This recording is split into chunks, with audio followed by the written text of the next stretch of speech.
Hello friends, welcome to our channel the learning easel. आज हम discuss करेंगे 10 मई 2020 की मोस्ट इम्पॉर्टेंट न्यूज़ को।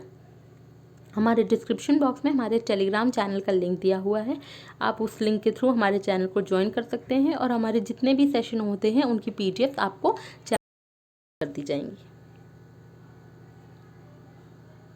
सबसे पहले हम लोग एक क्विक रिवीजन करते हैं प्रीवियस डे के मोस्ट इम्पॉर्टेंट जनरल अवेयरनेस का। Choir Board has signed memorandum of understanding with which of the following institution for setting up Center of Excellence to boost the use of choir application। Choir Board ने किस institution के साथ MOU sign किया है for setting up centre of excellence setup करने के लिए, जिससे कि क्वायर एप्लीकेशंस के यूज़ को बूस्ट करा जा सके। तो वो इंस्टीट्यूशन है IIT मद्रास। IIT मद्रास ने लास्ट ईयर एक स्टैंडिंग व्हील चेयर भी लॉन्च की थी जिसका नाम था अराइस। Which of the following country has decided to change its currency to तोमान? कौन सी कंट्री है जिसने अपनी करेंसी को बदल के तोमान करा है? वो कंट्री है ईरान। चलिए अपने थोड़े से स्टैटिक फैक्ट्स की ओर भी चलते हैं। UAE की जो कैपिटल होती है वो होती है अबू धाबी और यहाँ की करेंसी होती है दिरहम। इराक की कैपिटल होती है बगदाद और यहाँ की करेंसी होती है इराकी दिनार। सऊदी अरेबिया की कैपिटल होती है रियाद और यहाँ की करेंसी होती है रियाल। और ईरान की जो कैपिटल होती है वो तेहरान होती है और करेंसी जो इन्होंने बदली है उसका नाम क्या है? तोमान। Which of the following state government has launched प्रवासी राहत मित्र ऐप? कौन सी ऐसी स्टेट गवर्नमेंट है जिसने प्रवासी राहत मित्र ऐप लॉन्च किया था? ये ऐप इसलिए लॉन्च किया गया था जिससे कि जो माइग्रेंट वर्कर्स हैं उनको गवर्नमेंट स्कीम्स का फ़ायदा मिल सके, एडवांटेज मिल सके। तो ये स्टेट है friends Uttar Pradesh. Static facts की ओर चलते हैं। महाराष्ट्र के CM का नाम क्या है? महाराष्ट्र के CM का नाम है उद्धव ठाकरे और यहाँ के जो गवर्नर हैं इनका नाम है भगत सिंह कोश्यारी। आसाम के CM का नाम है सर्बानंद सोनोवाल और यहाँ के गवर्नर हैं जगदीश मुखी। गुजरात के CM का नाम है विजय रूपानी और यहाँ के जो गवर्नर हैं उनका नाम है आचार्य देवव्रत। और उत्तर प्रदेश के CM का नाम है योगी आदित्यनाथ और यहाँ की गवर्नर का नाम है आनंदीबेन पटेल। उत्तर प्रदेश ने रिसेंटली आयुष कवच कोविड ऐप भी लॉन्च किया था। फ्रेंड्स, हम लोग जो न्यूज़ हैं उनको को रिलेट करते चलेंगे जिससे सेशन में ही हमें जो करंट अफेयर्स हैं वो याद हो जाएं। Which of the following union minister has launched a mobile app Ayush संजीवनी? आयुष संजीवनी नाम का मोबाइल ऐप कौन से मिनिस्टर ने लॉन्च किया था? तो वो मिनिस्टर हैं फ्रेंड्स डॉक्टर हर्षवर्धन। ये हमारे हेल्थ मिनिस्टर हैं और इनकी कॉन्स्टिट्यूएंसी है चांदनी चौक, न्यू दिल्ली। अमित शाह जो है इनके जो कॉन्स्टिट्यूएंसी है वो है गांधीनगर, गुजरात और ये हमारे क्या हैं? मिनिस्टर ऑफ होम अफेयर्स हैं।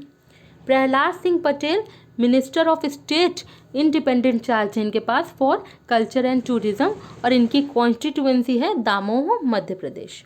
और नरेंद्र सिंह तोमर ये हमारे मिनिस्टर ऑफ एग्रीकल्चर हैं, हमारे एग्रीकल्चर मिनिस्टर हैं और ये हमारे रूरल डेवलपमेंट मिनिस्टर भी हैं। और इनके पास एक और मिनिस्ट्री है, मिनिस्ट्री ऑफ पंचायती राज। तो इनके पास फ्रेंड्स टोटल 3 मिनिस्ट्री हैं। एक तो minister of agriculture and farmer welfare, एक है मिनिस्टर ऑफ रूरल डेवलपमेंट, एक है मिनिस्टर ऑफ पंचायती राज। और इनकी जो कॉन्स्टिट्यूएंसी है वो है मोरेना, मध्य प्रदेश। फ्रेंड्स, बिल्कुल भी कंफ्यूज मत होइएगा प्रहलाद सिंह पटेल और प्रहलाद जोशी में। जो प्रहलाद जोशी हैं वो हमारे मिनिस्टर ऑफ पार्लियामेंट अफेयर्स हैं और minister of coal and minister of mines है, ठीक है। और जबकि प्रहलाद सिंह पटेल, जैसा कि हम आपको बता चुके हैं, यह है minister of state for culture and tourism. Government of India has borrowed how much from Asian Infrastructure Investment Bank for COVID-19 emergency response and health preparedness project? COVID-19 emergency response and health preparedness project के लिए government of India ने AIIB से कितने का loan लिया था? इन्होंने लिया था $500 मिलियन का लोन लिया था AIIB से। AIIB की बात करें तो एशियन इंफ्रास्ट्रक्चर इन्वेस्टमेंट बैंक, इसका हेडक्वार्टर होता है बीजिंग, चाइना में। और यहाँ के जो प्रेसिडेंट हैं उनका नाम है Jin Liqun. Which of the following bank has appointed Neeraj Dhawan as its chief risk officer? किस बैंक ने नीरज धवन को अपने चीफ रिस्क ऑफिसर के रूप में नियुक्त किया है? तो वो बैंक है यस बैंक। आईसीआईसीआई बैंक ने क्या किया था? इन्होंने एक चैटबॉट लॉन्च किया था आईपाल नाम का। और एचडीएफसी ने, फ्रेंड्स बहुत इंपॉर्टेंट है ये, एचडीएफसी ने रिसेंटली हम हार नहीं मानेंगे नाम का एक सॉन्ग लॉन्च किया था, जिसके लिरिसिस्ट थे प्रसून जोशी और जिसके हमारे म्यूजिक डायरेक्टर थे AR Rahman ji. Moody's has slashed India's GDP for the fiscal year 2020-21 from earlier 2.6% to how much? Moody ने हमारे इंडिया की जो GDP है वो फिजिकल ईयर 2020-2021 के लिए अर्लियर क्या फोरकास्ट की थी? 2.6% फोरकास्ट की थी, पर अब इन्होंने इसको कितना कर दिया है? अब इन्होंने इसको कर दिया है 0। On which of the following day World Migratory Birds Day was celebrated? World migratory birds day को कब मनाया जाता है? ये मनाया जाता है 9 मई को। चलिए देखते हैं बाकी जो दिन हैं, बाकी जो डेट्स हैं उनको क्या कौन कौन से डेज मनाए जाते हैं। 7 मई को वर्ल्ड एथलेटिक्स डे मनाया जाता है और border road organisation raising day भी मनाया जाता है। 5 मई को वर्ल्ड अस्थमा डे मनाया जाता है और 4 मई को 2 दिन मनाए जाते हैं। एक तो है इंटरनेशनल फायर फाइटर्स डे और दूसरा है coal miners day.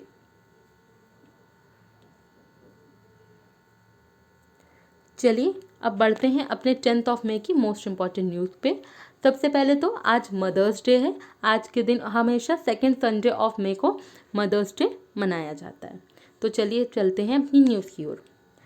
Farmer Sri Lankan capital Kumar Sangakkara's term has been extended to 1 year as the president of Marylebone Cricket Club. Marylebone cricket club के पहले तो ये पहले नॉन ब्रिटिशर थे जिनको एज अ प्रेसिडेंट अपॉइंट किया गया था और अब इनका टर्म 1 साल के लिए एक्सटेंड कर दिया गया है। और किनका टर्म एक्सटेंड कर दिया है? कुमार संगाकारा। और ये कौन है? ये है former Sri Lankan captain. Marylebone cricket club जो है इसका हेड क्वार्टर है लंदन यूके में। और बात करते हैं श्रीलंका के स्टैटिक फैक्ट की, तो श्रीलंका के कैपिटल होता है कोलंबो। श्री जयवर्धने पुरेकोट्टे यहाँ के जो प्रेसिडेंट है उनका नाम है गोटाबाया राजापाक्सा और यहाँ के प्राइम मिनिस्टर का नाम है Mahinda Rajapaksa. Tamil Nadu government has increased the retirement age of all government staff from 58 years to 59 years. Tamil Nadu government ने क्या किया है? इन्होंने रिटायरमेंट एज को बढ़ा दिया है जो गवर्नमेंट वर्कर्स हैं उनके लिए। क्या कर दिया है? पहले ये 58 ईयर्स थी, अब कितनी हो गई है? 59 ईयर्स। तमिलनाडु के स्टैटिक फैक्ट्स की ओर चलते हैं। तमिलनाडु की जो कैपिटल होती है वो होती है चेन्नई। यहाँ के जो चीफ मिनिस्टर हैं उनका नाम है इडापड्डी के पलानास्वामी और जो यहाँ के गवर्नर हैं उनका नाम है Banwari Lal Purohit. First case of African swine fever has been reported in Assam. फ्रेंड्स, आसाम में अमेरिकन स्वाइन फीवर का पहला केस रिपोर्ट किया गया है। इससे करीबन 13,000 पिग्स की जो है वो डेथ हो चुकी है।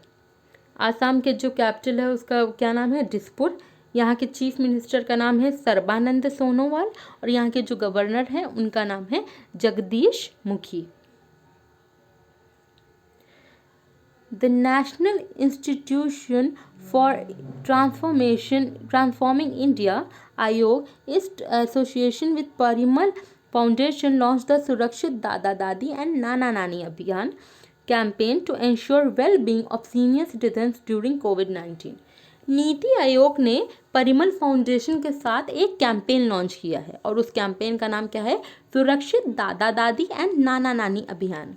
आप लोग जैसा कि जानते हैं कि कोविड-19 की वजह से बहुत सारे सीनियर सिटीजन्स हैं जिनकी जान जा चुकी है, तो इस वजह से इनके लिए ये कैंपेन लॉन्च किया। और किसने लॉन्च किया है? नीति आयोग ने in association with Parimal foundation. चलिए national institution for transforming India यानी कि नीति आयोग के कुछ स्टैटिक फैक्ट्स जान लेते हैं। सॉरी फ्रेंड्स, आयोग की स्पेलिंग थोड़ी सी में से स्पेल हो गई मुझसे। नीति आयोग का हेडक्वार्टर है न्यू दिल्ली में और यहाँ के जो चेयरपर्सन हैं वो हैं नरेंद्र मोदी और नीति आयोग के CEO का नाम है Amitabh Kant. Veteran director and story writer Rob Gibbs has passed away recently. Rob Gibbs, friends obituaries बहुत आती है तो इस वजह से हमें ऑबिचुरीज को भी पढ़ते हुए चलना है। तो ऐसे पूछ सकते हैं वो कि Rob Gibbs passed away recently, who was he? तो he was director and story writer.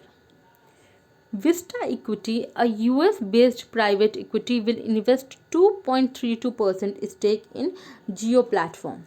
Vista Equity जो है इसने क्या किया है, इसने 2.32% का स्टेक इन्वेस्टमेंट किया है किसमें? जियो में। चलिए बढ़ते हैं अपने नेक्स्ट इम्पॉर्टेंट न्यूज़ की ओर। The term of Bollywood actress and environmentalist Diya Mirza as the Goodwill Ambassador of United Nations Environment Program has been extended for 2 years till 2022. दिया मिर्ज़ा फ्रेंड्स जो हैं उनको अपॉइंट किया गया था as goodwill ambassador of United Nation Environment Programme, और अब इनका टर्म जो है वो 2 इयर्स के लिए बढ़ा दिया गया है, यानी कि इनका टर्म अब 2022 तक का कर दिया गया है। यूएनईपी का जो हेडक्वार्टर है वो कहाँ है? नैरोबी, केनिया में, और यहाँ की जो डायरेक्टर है वो है इंगर एडर्सन। चलिए फ्रेंड्स आज के लिए इतना ही, कल हम फिर वापस लौटेंगे 11th of May की मोस्ट इंपॉर्टेंट न्यूज़ के साथ। Don't forget to like, share and subscribe. तब तक के लिए thank you and have a nice day.